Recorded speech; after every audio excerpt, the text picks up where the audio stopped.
Number 10. Centralia. The town that inspired the movie Silent Hill, Centralia is located in Pennsylvania, USA. In 1961, a fire broke out in one of the underground mines and it spread underneath the whole town. On February 16th of the same year, Centralia's effort to win federal help to control the fire was finally recognized after a 12-year-old boy fell into a sinkhole in his own backyard caused by the mine's fire. Luckily, he was unhurt. Roads began to crack as smoke released from the ground. Gas levels were becoming unsafe even in people's homes, and eventually the town's population of 1,100 residents, families that had been there for generations, had no choice but to abandon Centralia. Today, few things remain in Centralia that haven't been reclaimed by nature, one of which is the Centralia Cemetery. It only continues to look nice because someone keeps it that way. Most of the houses of Centralia are long gone now, and people mostly use the area now for hunting. You can find various ammunition shells around the grounds as well as animal remains occasionally. No one knows when the hell that exists under Centralia will fade away. It hasn't for 50 years. Until it does, the area, once a town populated with life, will never be habitable for any type of life ever again. Number 9. Bodie, California. Today, the ghost town of Bodie, California is one of the most authentic abandoned gold mining towns of the Old West. Visitors can walk down the deserted streets of a town that once had a population of 10,000 people at its peak in 1859. More than 200,000 people a year visit this genuine California gold mining ghost town, where more than 187 buildings are protected in a state of rested decay on more than 1,000 remote acres surrounded by mountains. Bodie was a bad town. It was rich, it was remote. Its boom in the late 1870s drew a horde of adventurers from Virginia City and other fading Nevada campsites. Bodie owes its discovery to a sign painter's mistake. In 1858, Bill Bodie, a Dutchman from New York State, was riding through the site and discovered gold. The climate of California back then was very different from today. He never lived long enough to reap the rewards of his discovery because he died in a snowstorm a few months later while trying to reach his cabin. Bill Bodie's last name was actually spelled as the word body but pronounced Bodie. The sign painter I spoke of earlier that is credited with the discovery of Bodie's town name painted a sign that said Bodie Public Stables for the town's horse stables. He misspelled Bill Bodie's name with an I-E instead of a Y, and that is how Bodie, California received its name. Some $75 million in gold was taken from Bodie, but the promise of the future of the town remains to be seen, for there is as much gold underneath Bodie today as was taken out so long ago. Time has taken its toll on the shafts and tunnels, which are now caving in and filling with water. Regrettably, the gold that remains underneath Bodie will more than likely stay where it is, as the cost of mining it exceeds its present-day value. Number 8. North Brother Island. North Brother Island is located on the East River between the Bronx and Rikers Island in New York City. The island was uninhabited until 1885 when the city purchased the island in order to build Riverside Hospital, a hospital for people suffering from contagious diseases such as typhus, tuberculosis, yellow fever, and smallpox. The most famous resident was Mary Mallon, aka Typhoid Mary, the United States' first documented carrier of the bacteria that causes typhoid fever. Mary was a cook for many people before and after she contracted typhoid fever. In 1910, she was released from quarantine on the island and told not to go back to her previous job as a cook, but she did, appearing in perfect health, but infected 25 people at Sloan Hospital for Women in 1915 as a cook, and was forcibly returned to quarantine to North Brother Island, where she remained held until her death from pneumonia in 1938. Sometime after World War II, the hospital was reopened for war veterans and their families, and later became a rehab center in the 1960s for adolescent and teenage drug addicts that were held in their cells until they were clean, most of them feeling as if they were being held against their will.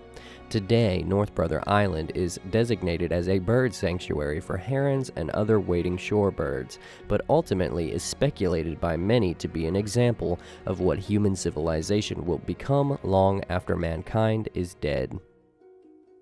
Number 7. Hashima Island. Located in Japan and often referred to as Battleship Island due to its unique shape, coal was discovered on this island in 1890 when Mitsubishi bought the island with the intent to begin seabed mining.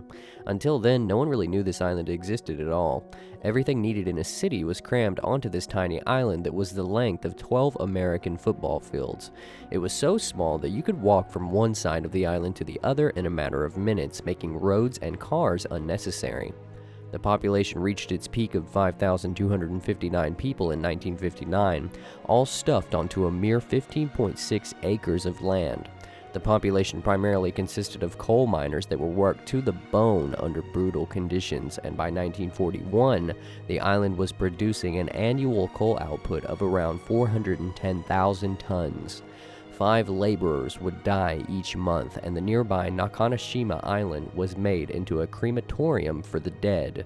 Eventually, in the 1960s, Japan was gradually making the move from coal power to oil power, and Mitsubishi started relocating their workers until finally in 1974, when the Hashima mines eventually closed. The abandonment of the island was swift and practically overnight. Hashima went from the most densely populated place on the planet to an empty shell. People fled so fast that many of them simply left behind all of their belongings, and most of the coal mining equipment was left to the elements. The island had a good run, but to what end? The deaths of thousands yielded 16.5 million tons of coal, but nothing much else to show for after that. Number 6. Sanji Pod City. Located in Taiwan, China, and often referred to as UFO City, Sanji Pod City was built in 1978 and was intended to be a vacation resort and was marketed toward U.S. military officers coming from their East Asian postings. However, the project was abandoned in 1980 due to investment losses and several car accident deaths and suicides during construction. Other stories indicated that the site was the former burial ground for Dutch soldiers. The buildings were scheduled to be torn down in late 2008 despite an online petition to retain one of the structures as a museum. Demolition work on the site began December 2008 with plans to redevelop the site into a tourist attraction with hotels and beach facilities. By 2010, all of the UFO houses had been demolished, and the site was in the process of being converted to a commercial seaside resort and water park. In 2011, the still abandoned resort Sanji sits as it has for decades because it has little redevelopment value. Local legends still seem to suggest that the property is cursed, and lore says the spirits of those workers who lost their lives in fatal construction accidents still roam the abandoned resort. If it wasn't cursed then, it sure is now. Number 5. Okaloosa Clan. Located in France, this small village was once a part of Nazi-occupied France during World War II. On the 10th of June in 1944, Ordos China was destroyed when 642 of its inhabitants, including women and children, were massacred by a Nazi Waffen-SS company. On June 10th, the village was sealed off, and the inhabitants and anyone who happened to be in or near the town were instructed to assemble in the village square to have their identity papers examined. The SS also arrested 6 people who did not live in the village but merely happened to be riding their bicycles through when their unit arrived. The women and children were locked in a church, and the village was looted. The men were led to 6 barns and sheds where machine guns were already in place. According to a survivor's account, the SS men began shooting, aiming for their legs. When victims were unable to move, the Nazis covered them with fuel and set the barns on fire. In all, 190 Frenchmen died. The only survivor was 47-year-old Margaret Roufanche. She escaped from the barn through a rear window, followed by a young woman and child. All 3 were shot, 2 of them fatally. Margaret crawled to some bushes and remained hidden overnight until she was found and rescued the next morning. A new village was built nearby after the war, but French President Charles de Gaulle ordered the original city to be maintained as a permanent memorial and museum for tourists today. Number 4. Ordos China. The Kangbashi district, essentially a city in its own right, is located in Ordos China, and is proof that you can't just build an entire city and expect people to live in it. Though many of the properties have been sold and 1 million people were projected to be living there by 2010, this city is still empty. Ordos China is a city that was built too big for its britches. Rising up from the vast deserts of northern China, Ordos is an oasis of 21st century glamour, one that made international headlines in 2010 as a futuristic mega-city without a soul in sight. What makes Ordos Kangbashi even more mysterious than being a completely new city built out in the middle of the desert is the fact that the place is yet to be recognized as an administrative entity in its own right. Although this new city currently has a vibrant downtown area full of shops and restaurants, along with a population approaching 100,000 people, in the view of Beijing, it doesn't exist. However, Kangbashi's administration is attempting to change this by petitioning the capital for county-level city status, which, when granted, will formally put the place on the map. Number 3. Palenque. Built by the ancient Mayans, this 7th century city found in southern Mexico was abandoned in the 8th century. It was believed to have been populated from 226 BC to around 799 AD. The site has 1,400 documented buildings, but less than 10% of the city has been excavated, meaning that the other 90% is still stuck within nature's grasp. At its peak, Palenque dominated parts of 5 countries: Belize, El Salvador, Guatemala, Honduras, and Mexico. In 711 AD, Palenque was taken over by Tonina and no new construction was started until after 800 AD. After this time, much of the city had been lost to nearby jungles over time, and Palenque had a very sparse population when the Spanish arrived in the year 1520. Today, it is a famous archaeological site that attracts thousands of visitors each year, and still today, the excavations are ongoing to uncover more. Number 2. Pompeii. The ruins of this Roman city reside near the city of Naples and once was home to over 11,000 people. The city thrived before being dominated by Rome in 4th century BC. Mostly everything that Rome touched was destined for horrible things, but the collapse of Pompeii is not credited to any mistake of the Roman Empire. Pompeii was wiped off the map after Mount Vesuvius erupted, burying the entire town in up to 20 feet of volcanic ash, turning Pompeii into an uninhabitable wasteland. The eruption killed most of its people that lived in the city, and any survivors had no choice but to abandon all that they knew. Evidence of the eruption originally came from a surviving letter written by a man called Pliny the Younger, who saw the eruption from a distance and describes the death of his uncle, Pliny the Elder, an admiral of the Roman fleet who tried to rescue citizens. The site was lost for about 1,500 years until a rediscovery in 1599 and a broader rediscovery almost 150 years later in 1748 by a Spanish engineer. Today, many of the victims' bodies have been preserved in their ashes states, showing just how they were reacting up until they were incinerated. The buildings, artifacts, and skeletons left behind in the buried city have taught us a great deal about everyday life in the ancient world. Number 1. Chernobyl.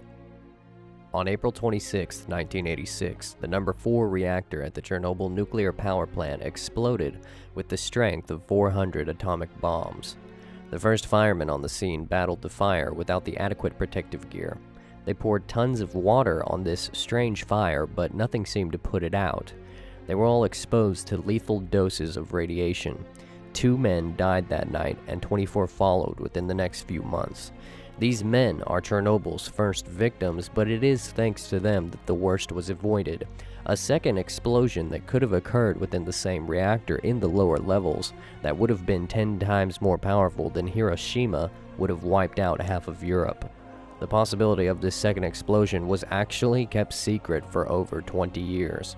The incident at Chernobyl left a giant radioactive cloud in the Earth's atmosphere that spread so far that it affected radiation levels in other areas throughout Europe. 20 hours after the explosion, the level of radioactivity continued to climb. By now, windows and doors should have been sealed, and iodine tablets swallowed to counteract the effects of the radiation, yet no such orders were ever given.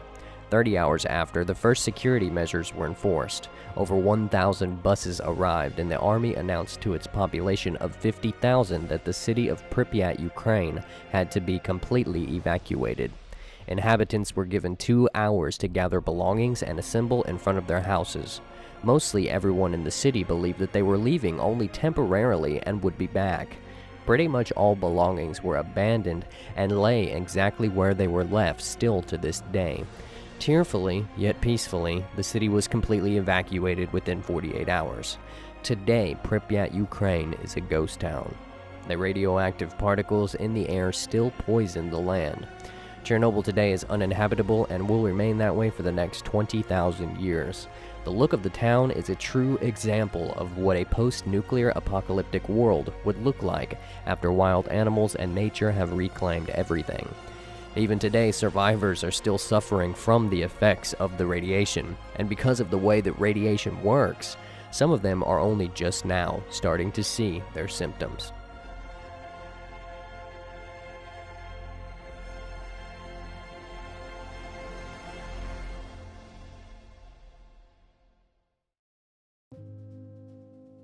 Thank you guys for watching. If the video entertained you at all, it would mean the world to me if you could take a couple seconds to either like or dislike the video. It would really help me out a lot, and it would get these videos out there for other people to see. While you're at it, if you want to, I'd love if you left a comment suggesting what you think my next video should be about, and I'll try and make that happen. Be sure to check out some of my other videos as well. Follow me on Twitter and Instagram to stay up to date on what the next upcoming topics for videos might be, as well as becoming a part of my own personal life. Have a good day or night. Thank you, guys.